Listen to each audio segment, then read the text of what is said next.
Hey everyone, it's Tuesday night and tonight we quilt. Let's get started. I'm going to work on the what do you call this thing? Tiara today. Mostly, you know why? Because the air conditioner vent is right underneath this table over here. So I can have it blowing on me directly. It's much more comfortable. This is what we're going to do, and I will turn this camera in a minute. So this is the last group we're going to talk about fill. The last week we're going to talk about fills. So we're going to do a few of them. And we're going to be doing this one, which I call the birds in the air, because they look like birds.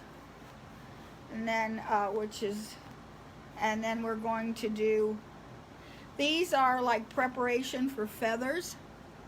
Because they're like little, you see the little feather bits here, little half hearts. And it's just preparation to do feathers, and we'll do that one last. We're gonna do, where'd it go? I put pins in them so I could find them, because otherwise I can't find, oh. If we have time, we'll do big swirls, but I don't think this actually makes 21, so, we won't do that. I wanna do some grid work, so first we're going to do clamshells, which is actually a form of grid work. And then we're going to do this little very tight fill, which is also grid work. So actually I'm going to start with this one. Okay, so let me set up. I don't like gloves. I hate gloves. These are what I use instead of gloves, which are from Rubbermaid drawer liners, and they come by the roll. I think I've got yeah. Here's a whole roll of it. Because I lose them. And yes, I sew with them into the back of the quilt every once in a while, but they rip out really easy, so they tear, so it rips out easy. So I'm going to start by putting a grid. So let me come over here and switch this camera. So I want to first draw my grid work, and of course the very first thing I do is do a test stitch. So that's the very first thing I do, is always run a test stitch on your, in fact, I run a test stitch every time I change a bobbin, because you never know, there may be, that way I can't tell if I've put lint into the bobbin case. So if you do a few stitches and you see a holy mess, yeah, you need to clean your bobbin case out. And the easiest way to clean out that bobbin case is to, let me get it out here. Here's my bobbin case right here. And also, but you want to check in to make sure that there is no lint, and sometimes you can't see it, and I'll take a little brush and clean it out. But here is the spring. Right here, this part is the spring. So a lot of times lint will get up underneath of it, and you really don't know it until you start to sew. So what you do is you take a little piece of paper and you go here. You take a little piece of paper and you just run it underneath, and oh, I didn't even know it. Look, there's a little, can you see that little speck? It's hard to see it. Right there. Here's the camera. I can't find it. Okay, oh, Jesus. Well, there's a little speck of dirt there. Okay, I didn't even know it was there. Okay, so then you're going to put your bobbin case in. On this one it goes, and check your manufacturer. And then you put it in your hand. It should just lift and not lift off the table, off of your hand. If it feels like it's lifting off, it's too tight. So you want it to just stand up and come down. If it's pulling and it's like this, then that's too loose. If it's here, I'll hold it.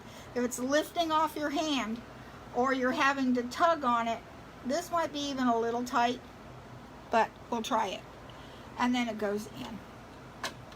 And you will learn to change bobbins without seeing them. The only thing is that you have to thread these needles. These machines do not have needle threaders, which I think is evil. Although I can't see it, that doesn't matter.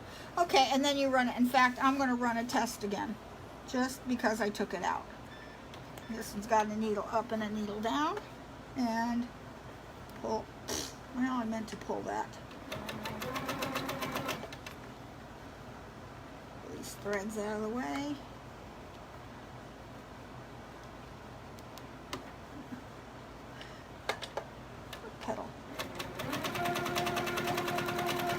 choice of using the foot pedal or not, or just running the start button. I like having the foot pedal on. And it could be, go over here a little bit.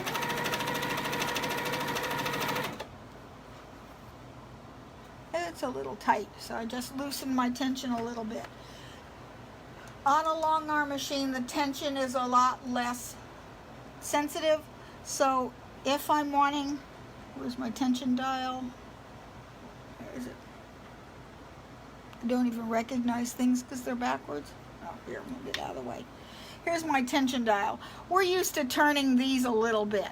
With a long arm, you turn it at least a half a turn. There is also, on most machines, it will have a pressure, it'll give you a number as to what your pressure is on your tension, the digital. So you want to check that. And usually what I do is every time I have a thread in the bobbin and my needle combination, then I take a little notebook and write down what these settings are. Okay, I'm done here and I'm going to move. I'm going to do my grid. How I drew my grid. There's a couple tools you might want to get in quilting. And these are these templates. This is one that I have. It's 1 inch. And so I just lay that on top and take my friction pen and draw it. Or I have this one, which is a 1/2 inch. And that's what I used this time because it's, you can just draw through it and you can position it whether you want it to be diamond shaped or square to the block, whatever you like. This saves me a lot of time in drawing grids because I still don't trust my rulers. I like to see what I'm doing. Okay, so the first thing, I'm not going to draw out this grid. So I'm not going to stitch this grid. So what I'm going to do is I'm going to pick a spot I'm going to start from. And this one is a partial. So what we're going to do, I'll just draw this on here now, and this was sort of the end. So I'm going to draw, let's see, I want one to start here, and I'm going to go like this. And I'm using every other block. You see that? And I'm going to be drawing up like this and down. And up and down and down and up and down. When I come to the end, I'm going to use the end of my block to travel up, but this time I'm going to come to the top because I'm going to want these to now go like this. So this one, what was the apex before, is now the lowest part. And then you come up, you're using 2 blocks as a grid. And you'll see it better as we stitch it. Stitch all the way to the end. And then I'm going to travel up, and I know this one is going to be, this is my apex, so I'm going to come up to here, pretend like it's there, but come up to there, and then start, so that we start getting this clamshell look. Now, are there rulers for clamshells? Yes. Do they always fit? No. To me, they never fit. So, and then I'm going to put a little doodad in. I'm not very good at clamshells, and my clamshells tend to look very wonky, like they're deformed clams. They're more like oysters.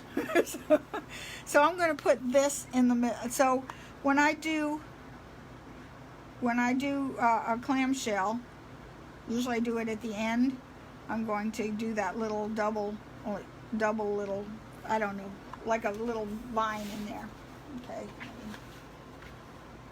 get my stuff here and get the ruler out of the way because I don't need that weight on the quilt. Okay, so I'm going to start in this corner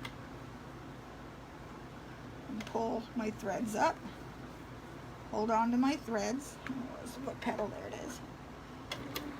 And I'm just going to draw. Here I come to here. And to make it look good, I'm just going to put those little viney bits in. There's 2 reasons for having these little viney bits. Number 1, it distracts the fact that this curve isn't wonderful. The other thing it does is it gives you time to think where you're going, because you're doing something over here, and it gives you time to regroup your mind to go on to the next shape you want to go to. There we go, coming over here a tiny bit, and I think that tension is still too high. Go down some more, and then up over here a tiny bit. And this one I'm not going to put it on there because it's going to be cut off. So I'm going to travel my end of my block until I come to the beginning of the next row. So here I go. I'm also not going to put it in that center bit anyway. I could come back later and put it in there if I want to. And now I'm going the other way, so I'll put the viney bit in first. The little ferns in first. Come around. Ferns. Does anybody have any questions? Nope, we're good. Okay. Oddly enough, I'm not losing power.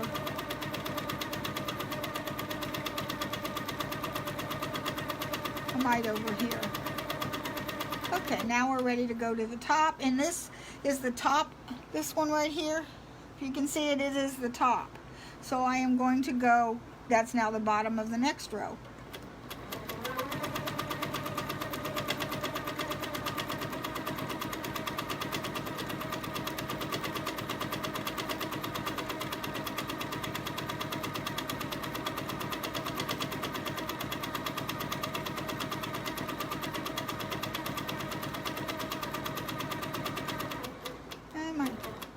Down here.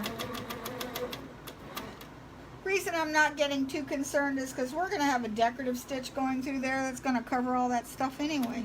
Then I'm going to move up along the border until I come to here. Now the next full block is the apex, so now we want to put the bottom part. Whoops, forgot the vine.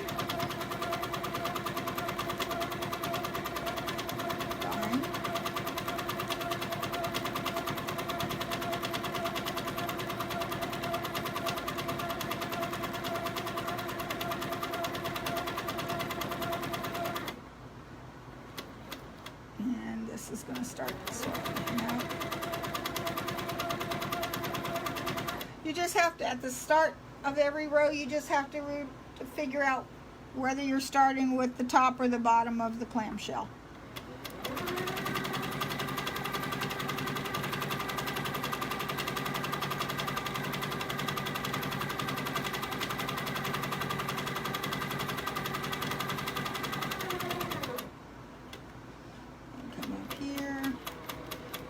Like we come down there. See, here's my nearest top.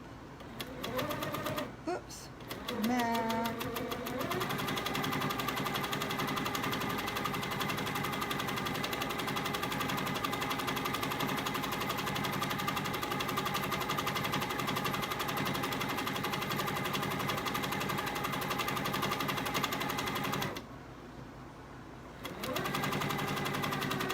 And we're nearly done.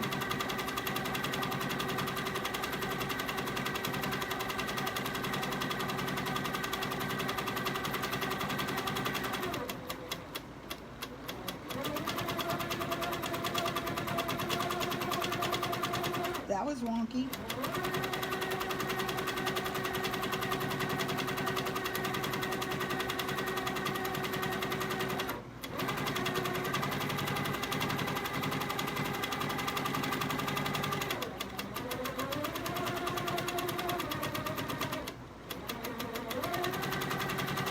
Whoops, I'll come back and put that, forgot it.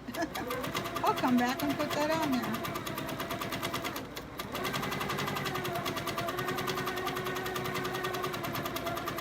Travel over here.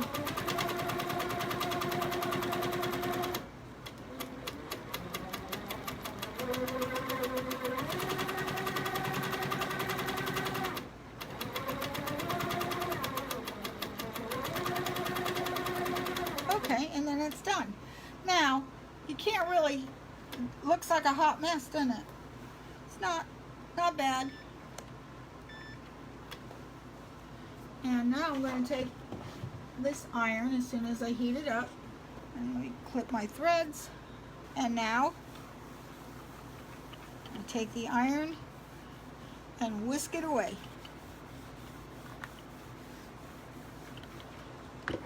Okay. Let's see, can you see that? There. Where is it? Oh, there it is.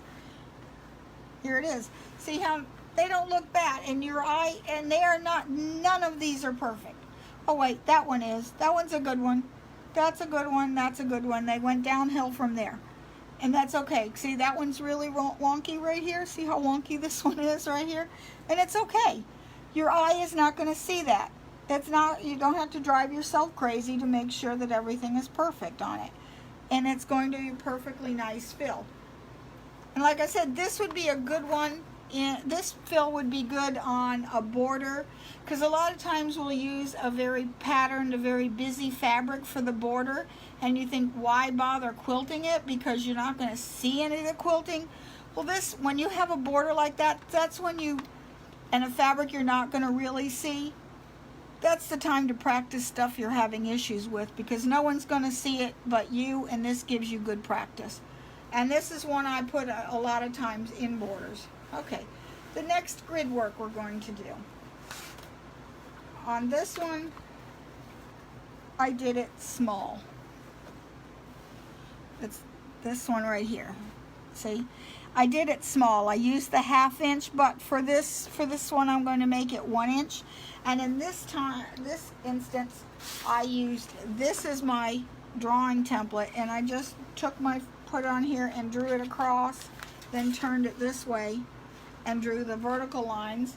And you can connect them or not, it's up to you. Now this one, we are going to draw the grid first. So, since we're going to draw the grid, I'm going to get out my trusty ruler. So I'm going to, I guess I'll start here.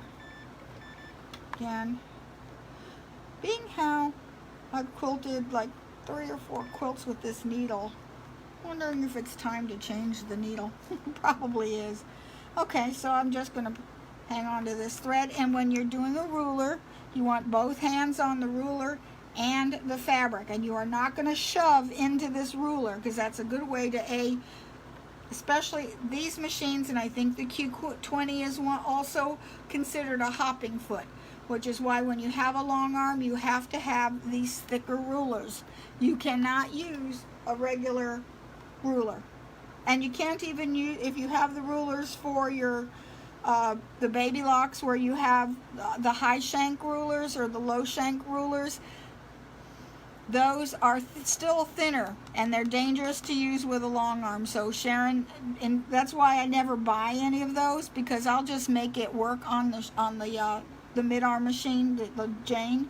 I'll make it work because the problem with if you have a low shank or a high shank machine, the way the foot is designed, it too is a hopping foot, and when you have the ruler in this position, you can't, it jams here. You can't get that foot underneath of those other, you can't get this ruler underneath the foot.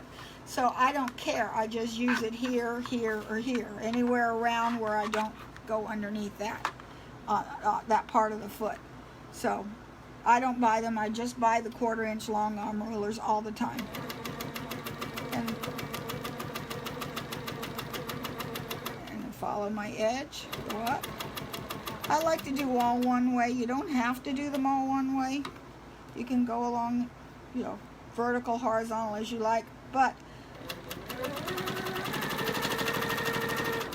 I find it faster for me just to go horizontal, all the horizontal, then all the vertical.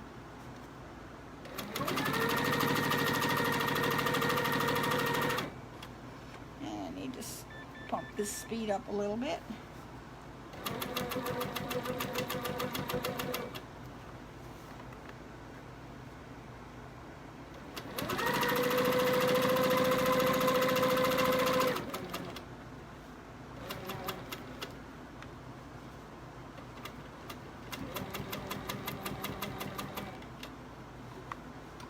Okay, now this one doesn't go all the way across, and that's okay. You stop, needle down, scoot along, continue on.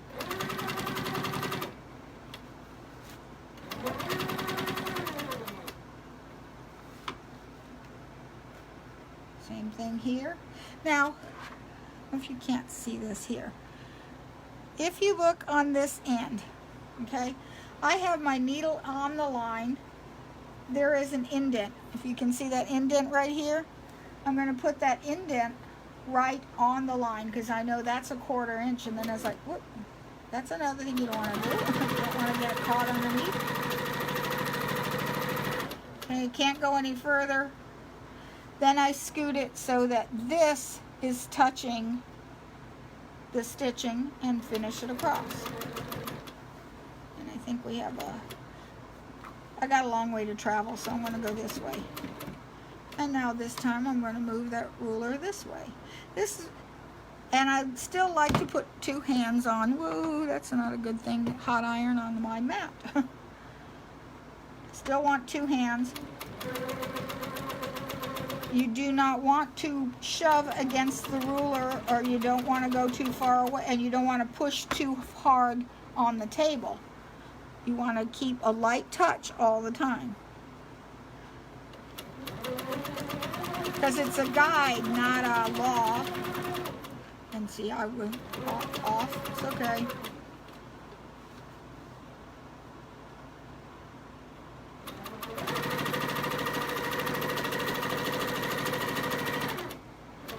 Didn't go down far enough.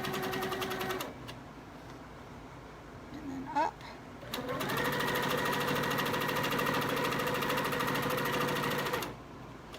Ran out of room. See, I'm over here, and then I'm putting that 1/4 inch corner right here on the stitching.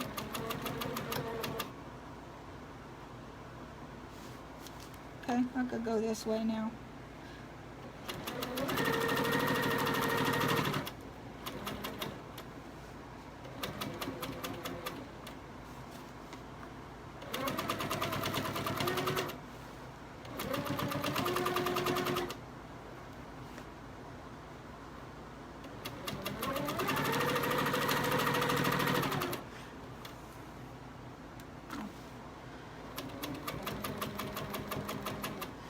For a second that looked like that was a skip stitch, but I'm using blue, not pink.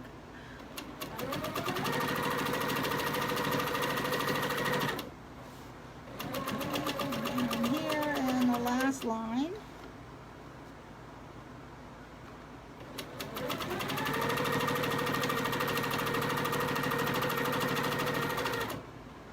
See how much time the rulers save you? They will save you a lot of time. I could come and erase this right now, but I'm not going to. And I'm just going to start at, well, anywhere, doesn't matter.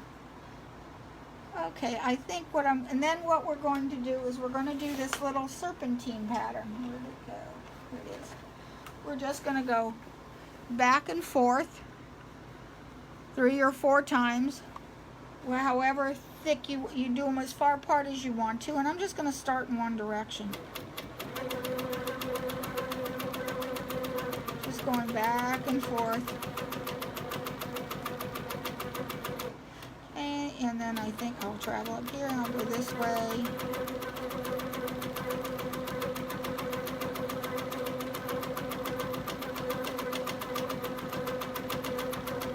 And so you're going, this is a good exercise because it helps you to move both horizontally and vertically without moving your quilt around. Okay, and I just want to come to the end, and I will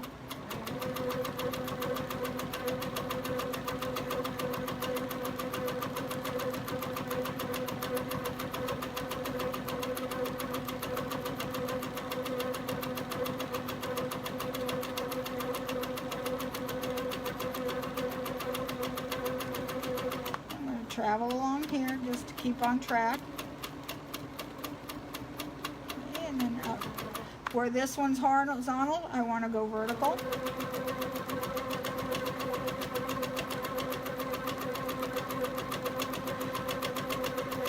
what I'm using as my guide is the inside edge of my foot to get somewhat consistent.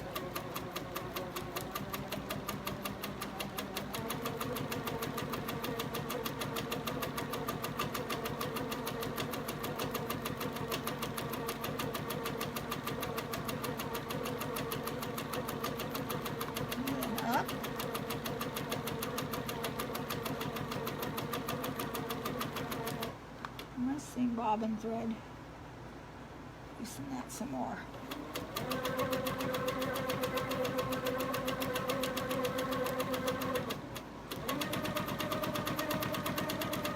And that little bit, and this is a horizontal.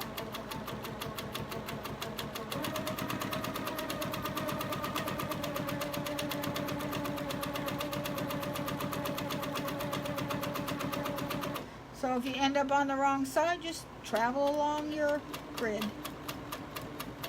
I usually will go slow. I did have a goal one time in order to stitch in the same holes. That never came to fruition. I'm not Philippa Nailer. She can do it, I can't. Now this one I'm going to go square along the top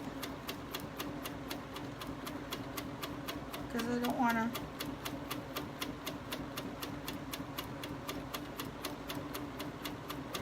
Same thing here, I'm going to follow the line. And now we're going to come back to this end.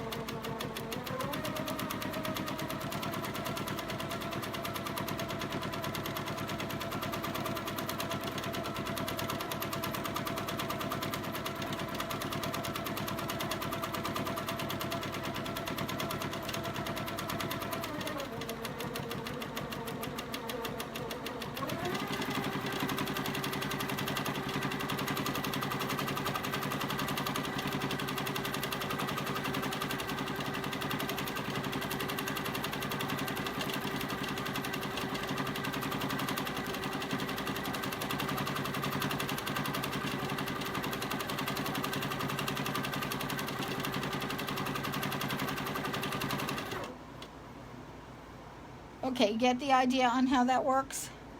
Anyone have any questions? Okay. So I'll finish this row and then you'll get the idea of what it looks like. Now, I would normally take my time to get them just right, and this is the pace. When I'm trying to do things really well, this is usually the pace I set. I'm not going like my hair's on fire. I'll try to do these last two conscientiously.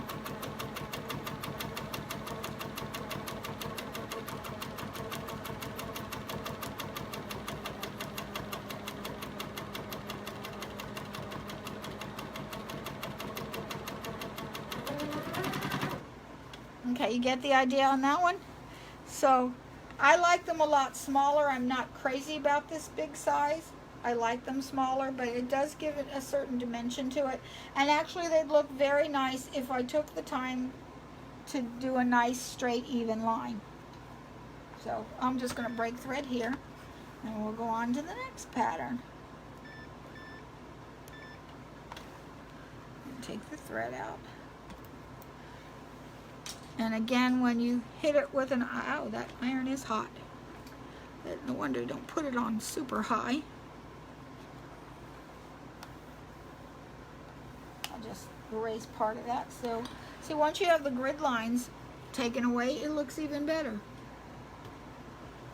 See, looks good. Not too bad, huh? Let's do the bird wings. Where did the bird wings go? I lost you. Okay, I know they're here somewhere. There they are. Bird wings, which is this one right here. So now this one right here is essentially, you start out one way or the other. You're going to do your bird wings, and I do them, let me get a pencil. You have these imaginary rows. Well, here, imaginary rows. Those are not so imaginary. You're actually going to, let's see, you're going to draw, these look like little heart things, so you come up and around, then up and around. See? They're, I don't know what they call them. It's like a, they're like parentheses, but they're called something else. So you come up and down, and you just keep going up. So you spiral up, just make that shape. And then when you're coming down the other way, you just go to the end of your border and you do the same thing again, only you're going in the opposite direction.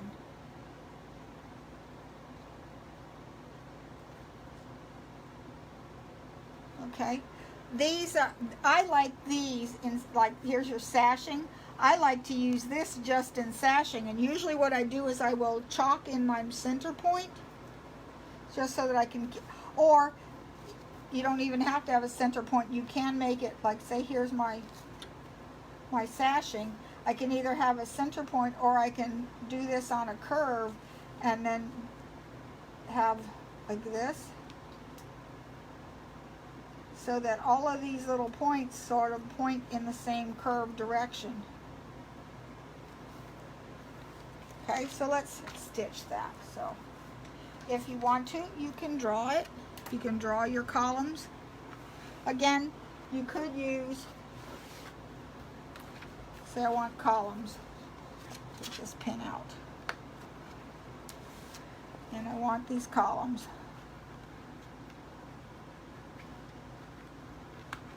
So that's why I like this one, because it's quick.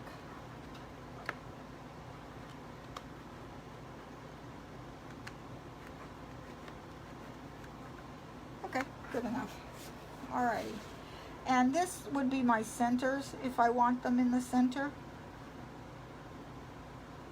Okay. See how I drew that out? Okay, so we will start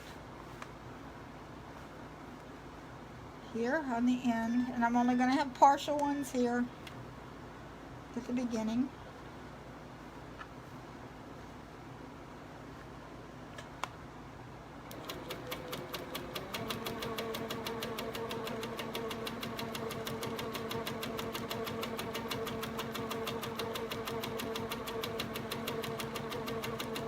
I do better from one side than the other. And then I'm going to come the other way, and then I'm going to travel this way. So it'll be, I could probably come down here and put one.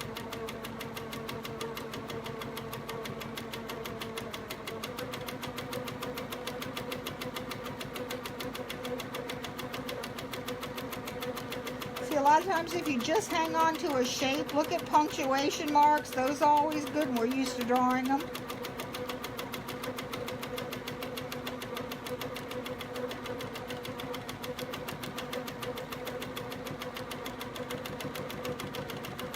This looks really nice in a sashing.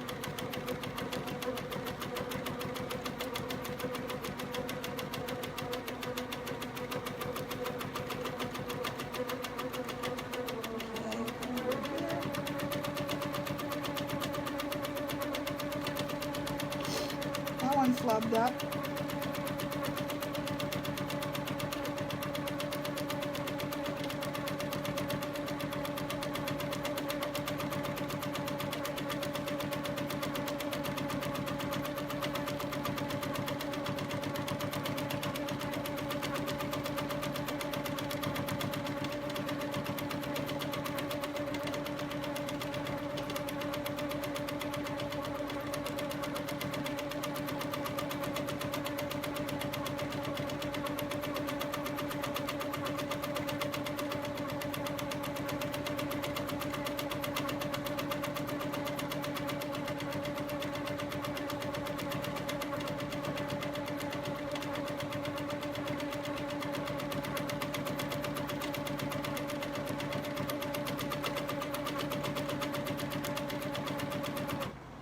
Still seeing that bottom come to the top.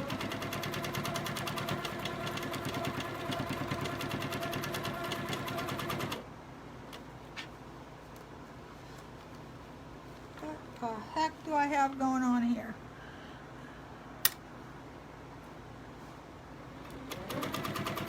I got some tearing out something's not right. I'm just going to stop this in a second. Here, I'm just going to stop it because I got some stitching that's got to come out. See what happens? Can you see that? What happened here is my thread came out of the tension dial. It popped right out, and it does it sometimes.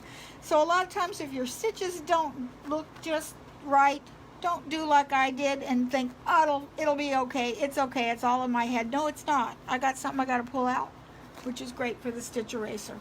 Again, that's probably a problem. There's usually when that happens, there is probably lint caught in my bobbin case, because that's usually the problem. Or there is lint caught in here. So a lot of times, this is the one time I will use my canned air, that I will pull these springs back and take canned air and blow that out. That happens a lot. Okay, so anyway, so that's that shape. Now, what else do we have to do? Let me fix this bobbin case first. Yeah, see, this is way too loose. This has got to be tightened, which means there's probably lint in here. Let's tighten that a little bit.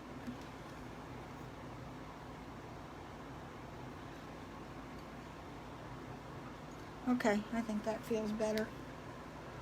Let's see if that does it. Okay, let's do the wood piece. This wood one's it's an easy one to draw as well. See right? There's a good spot for this.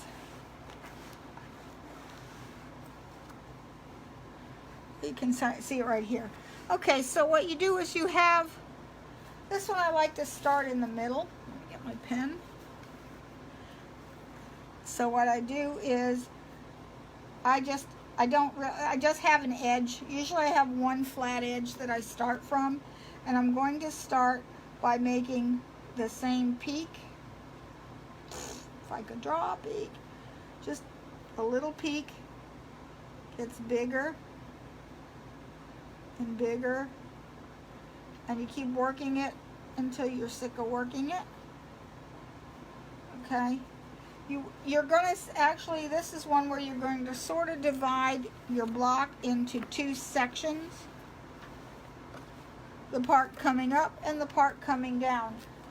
So you can start from one end and come up. Like say here's my block. I'm going to work almost to the other side. If I could draw, I'd be dangerous. Okay, and then once I get it far enough, I will come over here. And this one I might put just a little tiny one. And you can work from the outside. There's my limit, and instead work on the inside. And they're just little swirly pyramids. And then say I've already done that one. Then I come over here and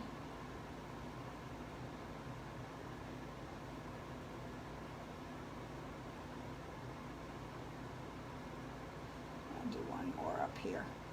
Then you go to the other, but you don't want all these even. I'll probably come up here more. Okay, then you're going to walk to this other side. You're going to do just the opposite. You're going to fill it in and work your way back. And you want them kind of organic, so you want, I can't do them upside down today. So like say here I had gone up here. Then I went to this side where it doesn't immediately fill in. I'll just put a little space and put in a little leaf in there, and there you didn't notice that I had missed it, which can happen. So let's try to stitch this. And I want one where I've got clear borders. Come out.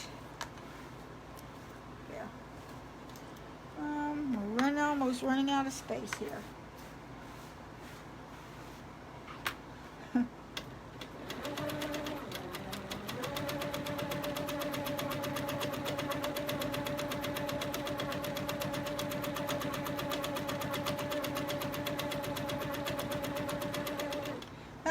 left all the way to the top. And I'm going to do another one. And I'm going to just do it halfway.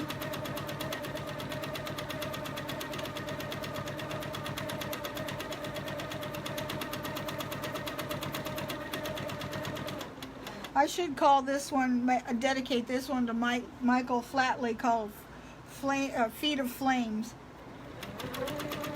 Okay, and then I'm going to come way up here. I usually just do out my boundary. Some people work little to big. I like to work it the other way.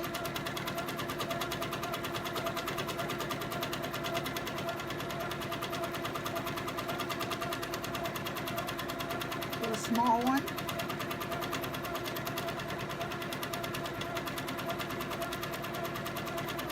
And then I'll do one really big.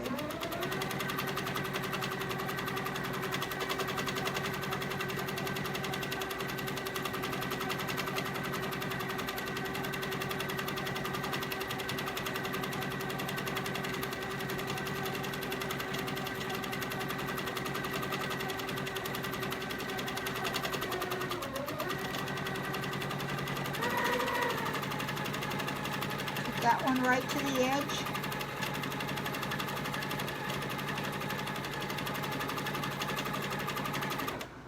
I like to turn my work around, but you don't have to. And I'm just going to now fill in, so I can fill in. Come over here.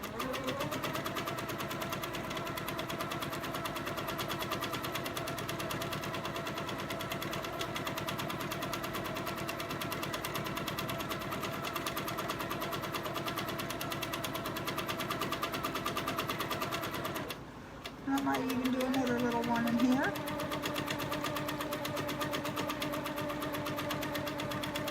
Coming into here.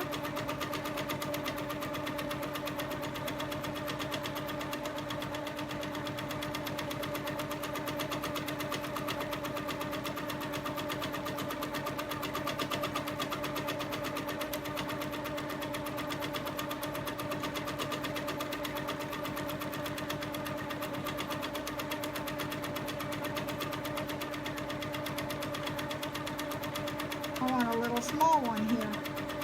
Okay, now I'm going to do a really weird one.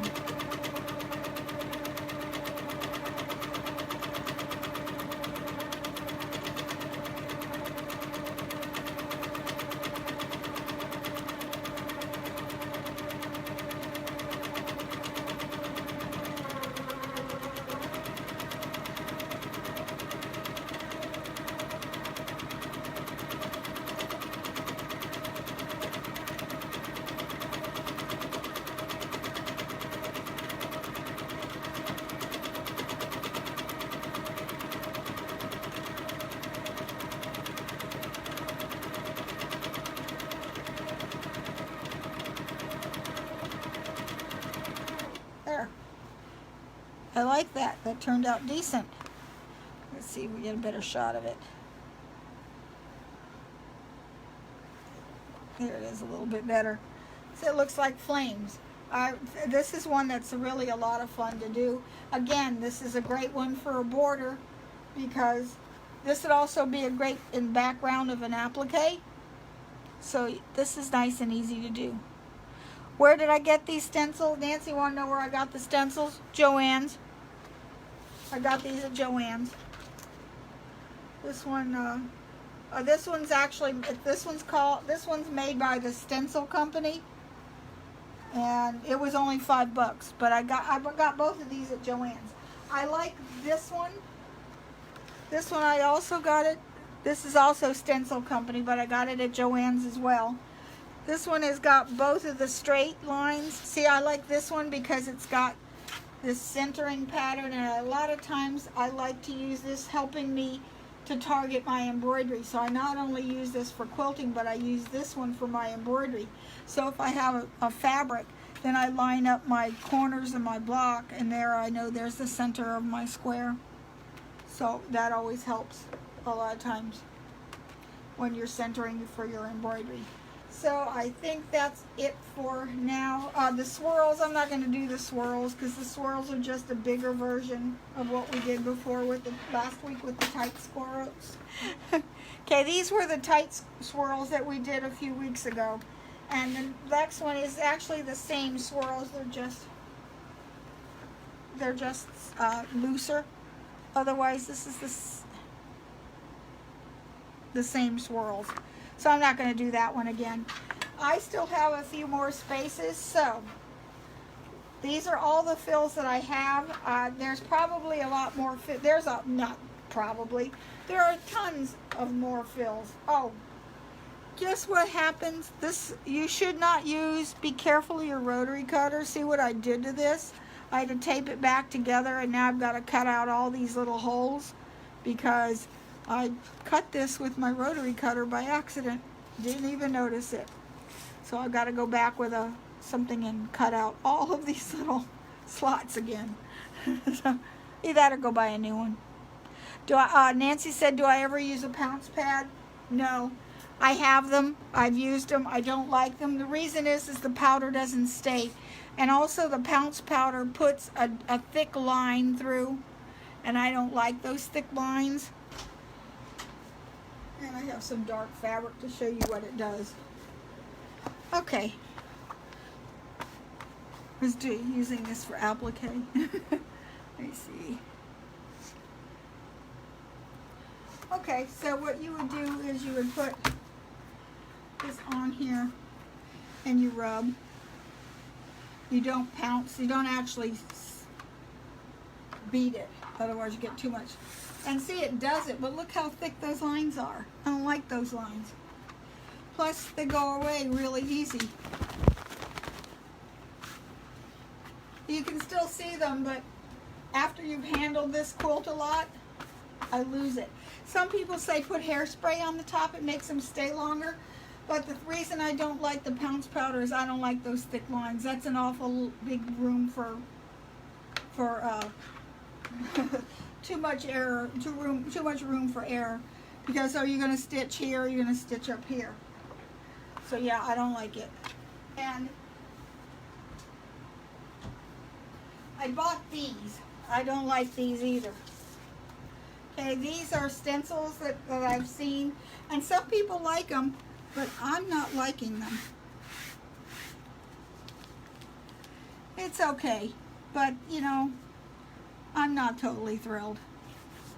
I'm going to rub that off long before I stitch on it. Yeah, see, it's already going away. And also, most of the white pounce powders. Okay, this isn't one of them. It goes away with heat. So, yeah. I have them. They're quick, but I don't use them very often. I'm more likely if I need white. Also, most of the things I do are light colored, and the blue pounce powder doesn't come out as easily and sort of leaves blue all over the place. Also, I don't like the pounce powder because it chalks up, and all of this chalk gets into your tension die, or into the, what do you call it, bobbin case and the bobbin area, and you have to clean it out more often. If I'm dealing with dark, I will either use my Choco liner now pounce powder. I like. I don't mind. I do use the pounce powder, especially the magic one that goes away with heat. But instead of using it with where is it? I had my marker over here. Here it is. I will put it in a Choco liner. I replace the white powder that comes with the Clover Choco liner, because this gives you a really fine line. I like this line a lot better. Can you see that? So therefore, if I'm using a template, I just draw on the line. And I get a lot thinner lines. And I'm more accurate than I am with this.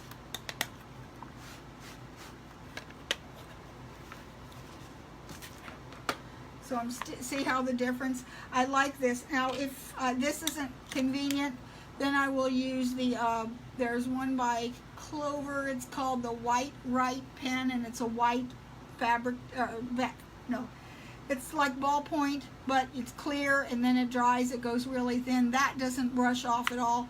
This takes a lot more to brush off. See, I'm still brushing, and this is going away a lot faster than that is. And I'm not putting any hairspray on it. So that's why I like those. That's about all I have for you. If you have any more questions, let me know. Bye-bye. Have a good night. Bye.